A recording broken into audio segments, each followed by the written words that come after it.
नमस्कार, Bharat eight 7 PM में आपका स्वागत है। मैं हूं रमा त्यागी। इस खास कार्यक्रम में हम बात करेंगे भारत के अलग अलग राज्यों से जुड़ी प्रमुख खबरों की, लेकिन उससे पहले नजर डाल लेते हैं सुर्खियों पर। शपथ ग्रहण के बाद एक्शन में मोदी कैबिनेट 3.0। कैबिनेट की पहली बैठक में सरकार का प्रधानमंत्री आवास योजना के तहत 3 करोड़ ग्रामीण और शहरी घरों के निर्माण के लिए सहायता प्रदान करने का फैसला।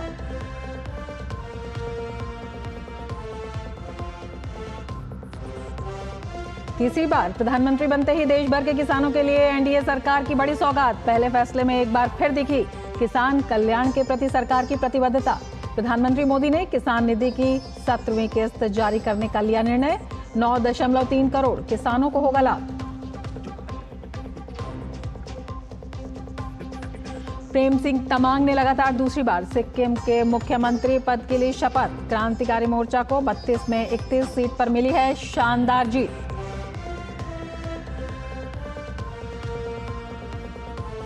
सात राज्यों की 13 विधानसभा सीटों पर उपचुनाव के लिए तारीखों की घोषणा। 10 जुलाई को होगा मतदान। पश्चिम बंगाल, हिमाचल प्रदेश, बिहार, उत्तराखंड, तमिलनाडु, मध्य प्रदेश, पंजाब में होंगे उपचुनाव।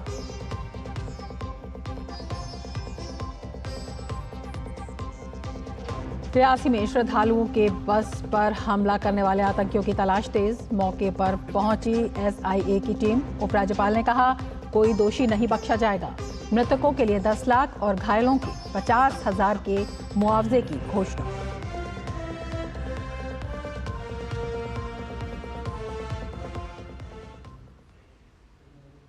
और अब विस्तार से समाचार। सिक्किम में नई सरकार का गठन हो गया है। SKM विधायक दल के नेता प्रेम सिंह तमांग ने लगातार दूसरी बार सिक्किम की कमान संभाली। प्रेम सिंह तमांग ने गंगटोक के पलजोर स्टेडियम में सिक्किम के मुख्यमंत्री के रूप में शपथ ली। राज्यपाल लक्ष्मण आचार्य ने भव्य समारोह में तमांग और उनके मंत्रिमंडल के सदस्यों को पद एवं गोपनीयता की शपथ दिलाई।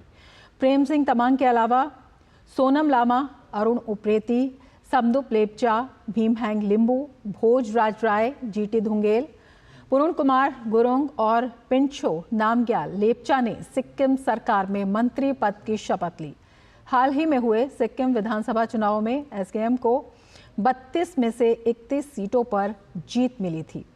सिक्किम डेमोक्रेटिक फ्रंट को महज 1 सीट मिली। SDF नेता और पूर्व मुख्यमंत्री पवन कुमार चामलिंग ने 2 सीटों से चुनाव लड़ा था, लेकिन दोनों सीटों से चुनाव हार गए।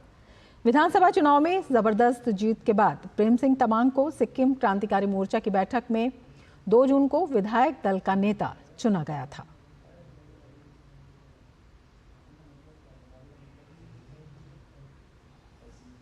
और अब बात ओडिशा की। ओडिशा में भाजपा की पहली सरकार का शपथ समारोह 12 जून को होगा। बीजेपी के नेता सुरेश पुजारी ने जानकारी देते हुए बताया कि मंगलवार को भुवनेश्वर में विधायक दल की बैठक होगी, जिसमें केंद्रीय मंत्री राजनाथ सिंह और भूपेंद्र यादव पर्यवेक्षक के तौर पर शामिल होंगे और आम सहमति के आधार पर ओडिशा के अगले CM के नाम की घोषणा हो सकती है।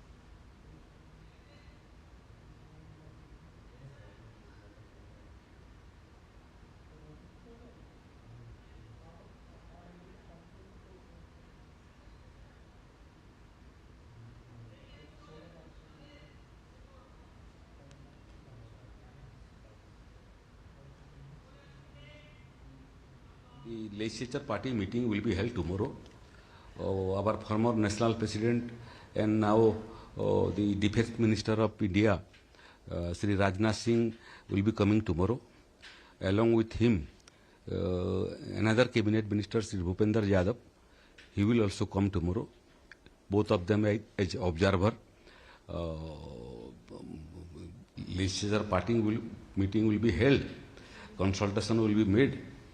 And finally, basing on consensus, the name of the next Chief Minister of Odisha will be announced by them. And the swearing-in ceremony will be held on 12th of this month.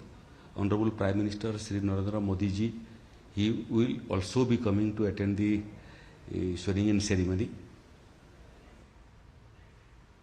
Odisha और आंध्र प्रदेश में 12 जून को नई सरकार का शपथ ग्रहण समारोह आयोजित होने वाला है। ओडिशा में भाजपा ने अकेले बहुमत हासिल किया है, तो वहीं आंध्र प्रदेश में TDP, भाजपा और जनसेना के गठबंधन ने चुनाव जीता है।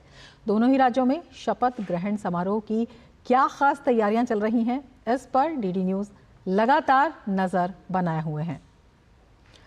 हमारे संवाददाता ओपी यादव हमारे साथ इस वक्त ओडिशा से जुड़े हुए हैं। ओपी, आपसे जानना चाहेंगे किस तरह की तैयारियां, ऐतिहासिक बहुमत बीजेपी ने हासिल किया है वहां पर।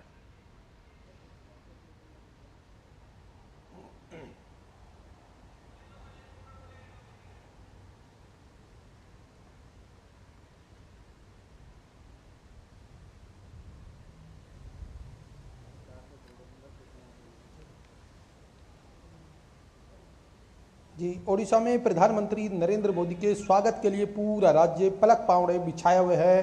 स्वागत के लिए जनता मैदान को चुना गया है, जो काफ़ी बड़ा मैदान है और यहाँ पर बहुत बड़ा पंडाल लगाया जा रहा है, जिसमें प्रधानमंत्री नरेंद्र मोदी के आने के लिए न केवल तैयारियां की जा रही है, बल्कि नई सरकार के नए मुख्यमंत्री के गठन को लेकर पूरी तरह से एक उत्सव का माहौल बना हुआ है। प्रधानमंत्री नरेंद्र मोदी 12 तारीख को यहाँ आएंगे। इससे पहले कल भारतीय जनता पार्टी के पर्यवेक्षक के रूप में रक्षा मंत्री राजनाथ सिंह और केंद्रीय मंत्री भूपेंद्र यादव यहाँ आएंगे और ये यहाँ मंत्रिमंडल के जो मुख्यमंत्री को तय करना है नाम, उसको लेकर 4:30 बजे विधायक दल की बैठक को संबोधित करेंगे। विधायक दल की बैठक में मुख्यमंत्री का नाम तय होगा और उसके बाद जो नया मुख्यमंत्री बनेगा उसके लिए जनता मैदान में जिस तरह तैयारियां की जा रही है, उसको लेकर पूरे कैबिनेट का शपथ ग्रहण होगा और इसमें तकरीबन एक मुख्यमंत्री की संभावना है, उसके साथ ही 2 उप मुख्यमंत्री भी बनाए जा सकते हैं और तकरीबन 10 कैबिनेट मंत्री की संभावना और साथ ही साथ उसके बाद 7-8 राज्य मंत्री भी बनाए जाने हैं। तो कुल मिलाकर जिस तरह से हर जो यहाँ का क्षेत्र और संभाग है उसके हिसाब से विधायकों का प्रतिनिधित्व होगा। इसके अलावा जातीय संतुलन, सबको साथ लेने चलने की जो एक रणनीति है बीजेपी की वो, और इसके अलावा जो मैंडेट भारी बहुमत के साथ लोकसभा और विधानसभा में पार्टी को मिला है, उसको लेकर केंद्रीय मंत्री राजनाथ सिंह और केंद्रीय मंत्री भूपेंद्र यादव ने केवल विधायकों से बातचीत करेंगे, बल्कि किस तरह राज्य का संतुलित विकास और बीते 24 साल से यहाँ पर जिस तरह विजु जनता दल की सरकार थी, तो विकास को लेकर जो इनकी एक सोच थी वो पूरी नहीं हो पाई, केंद्र की योजनाएं पूरी नहीं हो पाई, उन सभी का बेहतर तरीके से किस तरह क्रियान्वयन हो, इसको लेकर नहीं केवल यहाँ पूरी तैयारियां की जा चुकी है, बल्कि प्रधानमंत्री नरेंद्र मोदी के स्वागत के लिए तकरीबन 40,000 लोग यहाँ पंडाल में आएंगे। इसके अलावा सभी राज्यों के मुख्यमंत्री और भाजपा के वरिष्ठ पदाधिकारियों और यहाँ से जो जीतकर आए सांसद और सभी विधायकों को न केवल आमंत्रित किया गया, बल्कि विपक्ष के लोगों को भी यहाँ पर आमंत्रित किया गया है, ताकि एक राजनीतिक संदेश दिया जा सके कि लोकतंत्र में चुनाव जरूर होते हैं, लेकिन चुनाव के बाद सब एक हो जाते हैं और मिलकर राज्य का विकास संदेश की तैयारी रूपरेखा बनाने की तैयारी की जा रही है। तो निश्चित तौर पर यहाँ धर्म, आत्मा और आध्यात्मिक रूप से जुड़े हुए लोगों को भी इसमें आमंत्रित किया गया। तो बहुत शुक्रिया ओपी। और अब बात करेंगे आंध्र प्रदेश की। आंध्र प्रदेश के मुख्यमंत्री के तौर पर चंद्रबाबू नायडू बुधवार 12 जून को शपथ लेंगे। प्रधानमंत्री नरेंद्र मोदी भी शपथ ग्रहण समारोह में शामिल होंगे। विजयवाड़ा के केसरपल्ली इलाके में गन्नावरम के आईटी पार्क में शपथ ग्रहण समारोह को लेकर तैयारियां जारी हैं। कार्यक्रम में तकरीबन 1 लाख से ज्यादा लोगों के शामिल होने की संभावना है।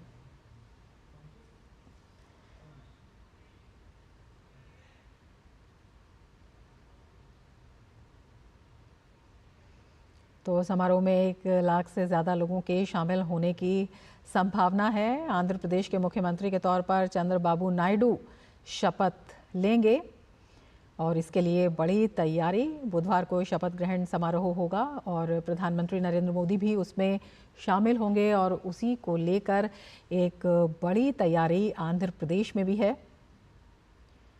और बड़ी संख्या में लोग भी इसमें शामिल होंगे। चंद्रबाबू नायडू आंध्र प्रदेश के मुख्यमंत्री के तौर पर शपथ लेंगे। 12 जून को नई सरकार का शपथ ग्रहण समारोह होगा।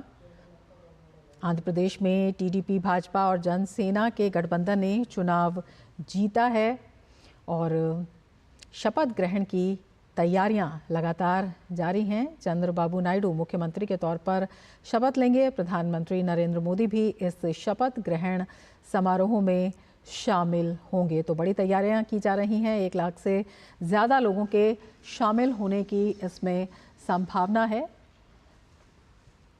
एक हर्ष का माहौल देखा जा रहा है, काफ़ी उत्साह वहाँ पर दिखाई दे रहा है और बड़ी तैयारी जो है शपथ ग्रहण की जा रही है। एक बड़े पैमाने पर शपथ ग्रहण समारोह होगा। हमारे संवाददाता अमरेंद्र हमारे साथ जुड़े हुए हैं। अमरेंद्र, आपसे इन तैयारियों के बारे में ही जानना चाहेंगे।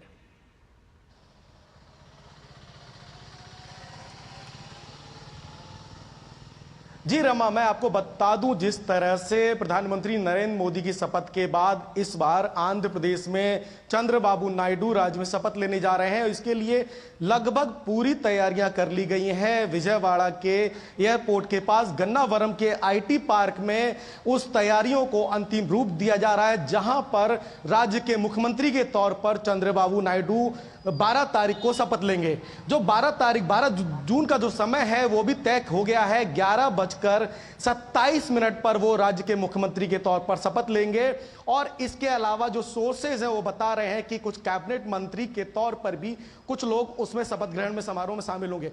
जिस तरह से आंध्र प्रदेश में इस बार प्रचंड बहुमत के साथ टीडीपी, भारतीय जनता पार्टी और जनसेना पार्टी ने सरकार बनाई है, और जो बहुमत का आंकड़ा जो 175 सीटों में से जो 88 का आंकड़ा है वो 164 पहुंच गया, यानी कि टीडीपी ने जहां 135 सीटें जीती हैं, वहीं जनसेना पार्टी की बात करें तो 21 और भारतीय जनता पार्टी ने 8 सीटें जीतकर प्रचंड बहुमत पाया है। और उसके बाद राज्य में वो पूरी बहुमत की एक सरकार बनाने जा रहे हैं। इसको लेके खासी तैयारियां पूरी कर ली गई हैं। आज सुबह से ही अगर बात करें तो तैयारियों को अमली जामा पहनाने के लिए लगातार कई बैठकों का दौर चला।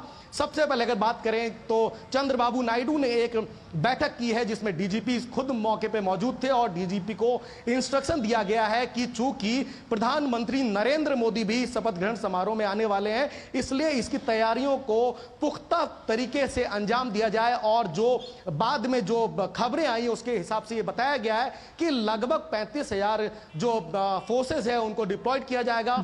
3 लेयर की सिक्योरिटी होगी, जिसमें पहली लेयर जो है वो एसपीजी के पास होगी, सेकंड जो है आर्म फोर्सेस की होगी, और थर्ड लेयर जो है आंध्र प्रदेश पुलिस की होगी। तो एक बड़ी पुख्ता सुरक्षा व्यवस्था को बनाया गया है। और बाकायदा जो कि ये जो शपथ ग्रहण समारोह का जो स्थल है वो विजयवाड़ा के एयरपोर्ट से मात्र 1 किलोमीटर की दूरी पे है। तो वो 1 किलोमीटर की दूरी को पूरे चप्पे चप्पे पे फोर्स तैनात होगी, और किसी भी तरह की कोई पूरी पुख्ता तैयारियां हैं। आपसे ये भी जानना चाहेंगे कि जिस तरह का मैंडेट आया है वो भी अपने आप में एक बड़ा संदेश है। प्रधानमंत्री नरेंद्र मोदी भी इस शपथ ग्रहण में शामिल होने वाले हैं, उत्साह वहां पर दिखाई दे रहा है। ये भी अपने आप में एक बड़ा संदेश देगा।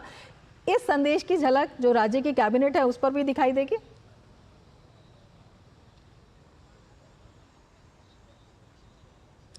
बिल्कुल बिल्कुल सही कहा रमा आपने। जैसे मैंने आपको बताया कि चंद्रबाबू नायडू जो है 11:27 पर 12 जून को शपथ लेंगे। यह बिल्कुल फिक्स समय है जब चंद्रबाबू नायडू राज्य के मुख्यमंत्री के तौर पर शपथ लेंगे। इसके अलावा चूंकि अलायंस का बहुत अच्छा प्रदर्शन रहा है राज्य में, तो भारतीय जनता पार्टी और जो एक पार्टी जो जनसेना पार्टी जिसने एक बड़ा मैंडेट दिया है और राज्य में 21 विधानसभा की सीट जीती है, तो ऐसा मेरे सोर्सेज बता रहे हैं कि डेप्यूटी सीएम के तौर पर पवन कल्याण को उप मुख्यमंत्री की शपथ दिलाई जाएगी। इसके अलावा जो है जनसेना पार्टी से कुछ जो एमएलए हैं उनको मंत्री के तौर पर शपथ देने की बात कही गई है। इसके अलावा भारतीय जनता पार्टी से भी इस मंत्रिमंडल में शपथ लेने की संभावना है। और एक चीज और मैं बता दूं, जो टीडीपी के सूत्र हैं उन्होंने बताया है, चूंकि चंद्रबाबू नायडू का एक जो फेवरेट फिगर है वो 9 है, यानी कि 1+8 के आंकड़े से वो इसको डिवाइड करते हैं। मैं इसको समझा दूं आपको कि यानी कि मुख्यमंत्री के साथ 8 कैबिनेट मंत्री शपथ ले सकते हैं, या फिर मुख्यमंत्री के साथ 17 कैबिनेट मंत्री, यानी कि टोटल संख्या 18 या 27। तो ये आंकड़ा अभी मुख्यमंत्री आवास के बाहर मैं खड़ा हूं वहां से आया है कि 9, 18 या 27। ये आंकड़ा कल सुबह फाइनल हो जाएगा, क्योंकि रमा कल सुबह से ही कई बैठकों का दौर है। मैं आपको बता दूं, सुबह बिल्कुल आप नजर बनाए रखिए। विजयवाड़ा में एक अहम बैठक है जिसमें भारतीय जनता पार्टी के साथ साथ टीडीपी और बिल्कुल अमरेंद्र आप नजर बनाए रखिए, आपसे आगे भी जानकारी लेंगे। फिलहाल शुक्रिया पूरी जानकारी के लिए। और अब बात करेंगे उपचुनावों की। देश में 7 राज्यों की 13 विधानसभा सीटों पर उपचुनाव की तारीख का ऐलान कर दिया गया है। 7 राज्यों की 13 विधानसभा सीटों पर 10 जुलाई को मतदान होगा। वहीं 13 जुलाई के दिन नतीजे घोषित किए जाएंगे। चुनाव आयोग के मुताबिक पश्चिम बंगाल की 4, हिमाचल प्रदेश की 3, उत्तराखंड की 2 सीटों पर उपचुनाव होना है। इसके अलावा तमिलनाडु, मध्य प्रदेश, पंजाब और बिहार की 1 सीट पर भी उपचुनाव होगा। इन सीटों पर नोटिफिकेशन 14 जून को जारी होगा। उपचुनाव के लिए नामांकन की आखिरी तारीख 21 जून निर्धारित की गई है। नामांकन पत्रों की जांच 24 जून को होगी और नामांकन वापस लेने की आखिरी तारीख 26 जून तय है।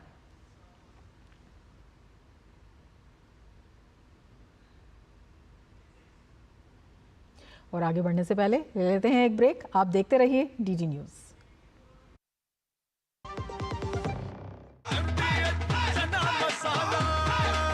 अब छोलिया हो या लोबिया, सफेद चने या काले चने, सब कुछ मजेदार बने। मैं क्या जी, सब जानते हैं, जहां दिखे मारियो, अपना समझ के खा लियो। Curiosity can take you to some out of the world places. Curious about this place? Scan this QR code before I take it off with my Seat tires. Seat, crafted for the curious. वो mister विकास की file आप policy बाजार। Ma'am, आपका health insurance claim approve हो गया है, अब आप सर को घर ले जा सकती हैं। क्लेम के टाइम पे हमेशा आपकी हेल्प को तैयार। पॉलिसी बाजार, 1 करोड़ का हेल्थ इंश्योरेंस सिर्फ 390 रुपए महीने से शुरू। डॉक्टर ऑर्थो ऑयल के रेगुलर मसाज से जॉइंट हेल्थी रहते हैं, और अगर प्रॉब्लम बहुत पुरानी है तो डॉक्टर ऑर्थो कैप्सूल्स साथ लेना ना भूलें। अब दर्द भी घुटने टेकेगा। लाल रंग इसका अपार, तीखा कम है फिर भी स्वाद। MDH कश्मीरी।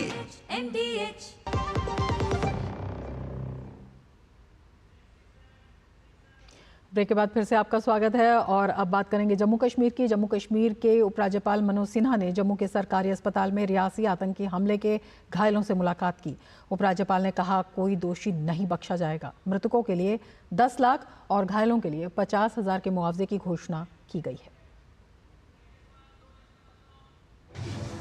श्रद्धालुओं पर गोलीबारी, आतंकियों को पड़ेगी भारी।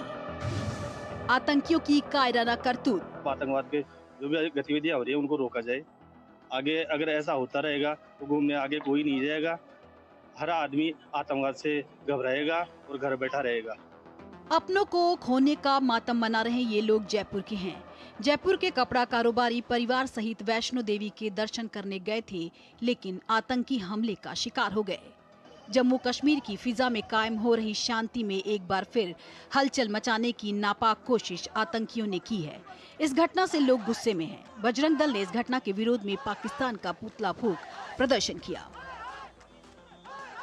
रियासी आतंकी हमले पर जम्मू कश्मीर के पूर्व डिप्टी सीएम और बीजेपी नेता कविंदर गुप्ता ने कहा कि पाकिस्तान ने हमेशा आतंकवाद फैलाने की कोशिश की है। इस घटना को अंजाम देने वाले आतंकवादी बख्शे नहीं जाएंगे। सीमा पार से आतंक है, ये पाकिस्तान हमेशा फैलाने की कोशिश करता है।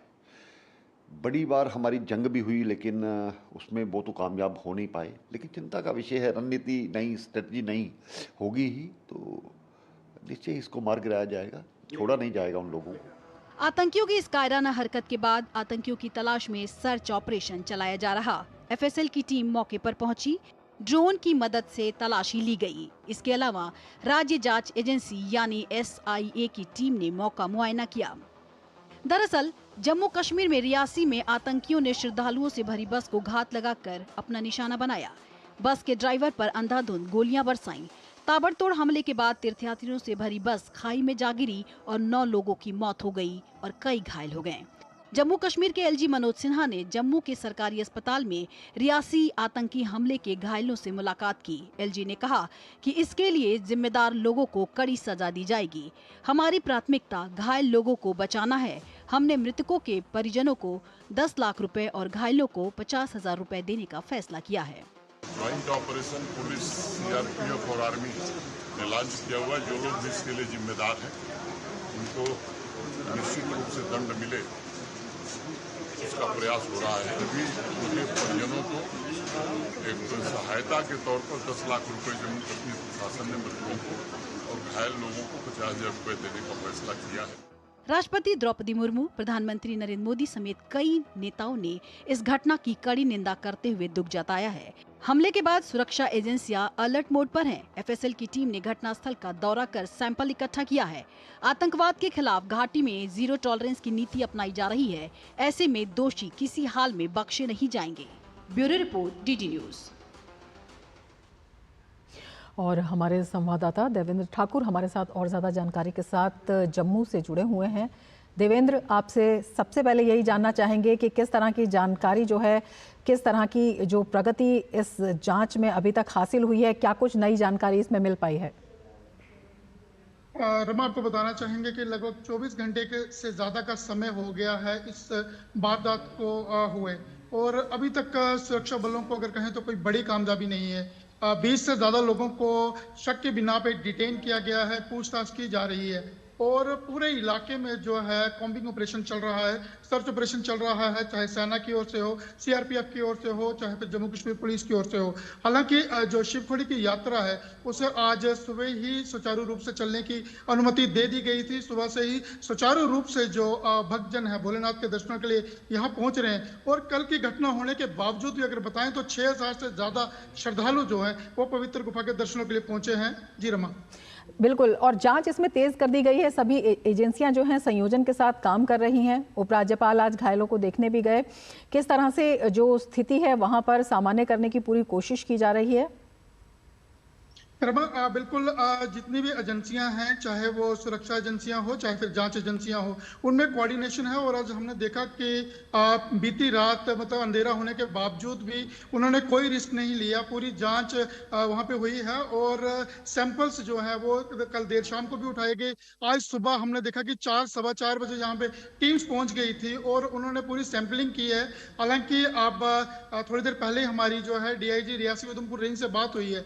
उन्होंने कहा है कि उनके पास लीड्स हैं और उन्हें वो लीड्स को एक्सप्लोर कर रहे हैं, लेकिन क्योंकि जंगल काफी घना है जो जी बोलिए।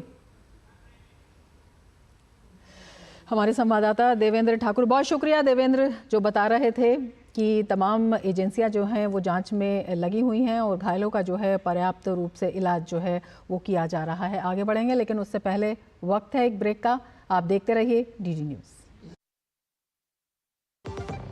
जिन्होंने यूज किया है वो जानते हैं असली हींग का स्वाद। MDH सुपर हींग, शुद्धता का असली तड़का। MDH। तेरी होने वाली मदर इन लॉ कुछ ज्यादा ही ट्रेडिशनल है। ट्रेडिशनल लोग ज्यादा इमोशनल होते हैं। तो भाई साहब, अब कोई किसी की लाइफ में आग नहीं लगा पाएगा। समर कूल, जो हर दिल करे कबूल। गोल्डी छोले मसाले, जहाँ जाए रिश्ते बनाए। स्वाद से सबको दीवाना कर दे, दीवाना कर दे। पता का चाय, गजब का स्वाद। ब्रेक के बाद फिर से आपका स्वागत है भारत एट 7 PM में। अब बात करेंगे यूपी की। कुकरेल नदी को पुनर्जीवित करने के लिए उत्तर प्रदेश की योगी सरकार एक बार फिर से एक्शन में आ गई है। राज्य की राजधानी लखनऊ में अवैध कॉलोनी को ध्वस्त करने की कार्रवाई का नया चरण आज से शुरू कर दिया गया। उत्तर प्रदेश के लखनऊ में सपा सरकार के दौरान कुकरेल नदी ने अपने आसपास भू माफियाओं की मनमानी देखी। उस वक्त पर्यावरण संरक्षण के मानकों को दरकिनार किया गया और भू माफियाओं ने कानून को ताक पर रखकर नदी किनारे कई व्यावसायिक इमारतों को रातों रात खड़ा कर दिया। ऐसे में मरती हुई नदी को जिंदा करने के लिए सुप्रीम कोर्ट के आदेश पर योगी सरकार ने बड़ा एक्शन लिया है। कोर्ट ने भी अवैध निर्माण को लेकर योगी सरकार की कार्रवाई को सही माना है। कुकरेल नदी के पास बसाई गई अवैध कॉलोनियों की ध्वस्तीकरण की कार्रवाई फिर से शुरू हो गई है। प्रशासन ने आरोपियों पर कार्रवाई करते हुए अकबर नगर में कई बहुमंजिला इमारतों को जमींदोज करने का काम शुरू कर दिया है। ध्वस्तीकरण की कार्रवाई के दौरान इलाके में कोई बाधा उत्पन्न न हो, इसके लिए प्रशासन ने सुरक्षा के पुख्ता इंतजाम किए हैं। ध्वस्तीकरण का अभियान अकबर नगर में चल रहा है। इसमें सुरक्षा की दृष्टि से पुख्ता इंतजाम किए गए हैं। CCTV कैमरे पूरी की पूरी जो सड़क है वहाँ पे और अंदर की जगह भी लगाए गए हैं। उनकी लगातार मॉनिटरिंग चल रही है। इसके साथ ही हमारी 2 कंपनी RAF, इसके साथ PAC की 3 कंपनी, सिविल पुलिस की तमाम फोर्स यहाँ पर मौके पर मौजूद है। सुरक्षा व्यवस्था के पुख्ता इंतजाम किए गए हैं। इसके साथ ही मीडिया सेल को भी 24 घंटे एक्टिव रखा गया है। कोई भी अफवाह किसी भी तरीके की अगर फैलाने का प्रयास करेगा तो उससे सख्ती से निपटा जाएगा। गौरतलब है कि योगी सरकार ने नवंबर 2023 में कुकरेल नदी और बंधे के मध्य बसे अकबर नगर प्रथम और द्वितीय के 1068 अवैध आवासीय और 101 व्यावसायिक निर्माण को ध्वस्त करने का आदेश दिया था। वहीं योगी सरकार लगातार प्रदेश को गरीब जनता, जनार्दन और जरूरतमंदों के साथ मजबूती से खड़ी है। यही वजह है कि सरकार के आदेश पर अकबर नगर में अवैध निर्माण को हटाने से पहले अधिकारियों ने हर गरीब परिवार से संवाद किया था। इस दौरान सभी गरीब परिवारों को पुनर्वास कराते हुए करीब 2000 लोगों को प्रधानमंत्री आवास योजना के तहत मकान आवंटित किए गए। उम्मीद है कि योगी सरकार के प्रयास के चलते कुकरेल नदी को नया जीवन मिलेगा, पर्यावरण संरक्षित होगा और गरीब परिवार को पीएम आवास योजना का लाभ मिलेगा। Bureau report, DD news. और अब खबर नौसेना से जुड़ी। सब लेफ्टिनेंट अनामिका बी राजीव ने नौसेना की पहली महिला हेलीकॉप्टर पायलट बनकर इतिहास रच दिया है। उन्होंने नौसेना की हेलीकॉप्टर पायलट के रूप में शुक्रवार को स्नातक की उपाधि प्राप्त की। केंद्र शासित प्रदेश लद्दाख के पहले कमीशन प्राप्त नौसेना अधिकारी लेफ्टिनेंट जामयांग त्रिसोंग ने भी हेलीकॉप्टर पायलट के रूप में स्नातक की डिग्री प्राप्त की। अरकोणम, तमिलनाडु में INS रजाली पर पासिंग आउट परेड आयोजित की गई थी, जिसमें बेसिक हेलीकॉप्टर कन्वर्जन कोर्स के 3 अधिकारियों सहित 21 अधिकारियों को गोल्डन विंग से सम्मानित किया गया। इसके साथ ही भारत एट 7 PM में फिलहाल इतना ही, लेकिन DD न्यूज़ पर खबरों का सिलसिला लगातार जारी है। देखते रहिए DD न्यूज़। नमस्कार।